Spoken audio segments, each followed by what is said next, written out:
அவங்களாம் ஆல்ரெடி பிரச்சாரத்தை ஸ்டார்ட் பண்ணிட்டாங்க சார். வீட்லயே குடும்பம் குடும்பமா இறங்குவாங்க பாருங்க பிரச்சாரத்துக்கு. அப்ப உங்களால மட்டும் இல்ல, எந்த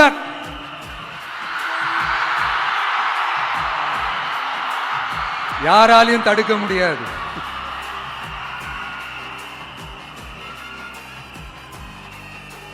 நம்ம டவுன் சவுத்துல ஒரு ஊர்ல உங்க அப்பாவுக்கு வெங்கல சிலை வைக்கணும்னு ட்ரை பண்ணீங்கல்ல, அதுக்கு சுப்ரீம் கோர்ட் என்ன சொன்னாங்க? மக்களோட பணத்துல யாருக்கு புகழ் பாட பார்க்குறீங்க அப்படின்னு கேட்டாங்கல்ல. அதுக்கு என்ன அர்த்தம் தெரியுமா? ஊராம் வீட்டு நெய்யில உங்க வீட்டுக்கு ஸ்வீட் செய்யாதீங்க. எப்படி? ஊராம் வீட்டு நெய்யில உங்க வீட்டுக்கு ஸ்வீட் செய்யாதீங்கன்னு அர்த்தம்.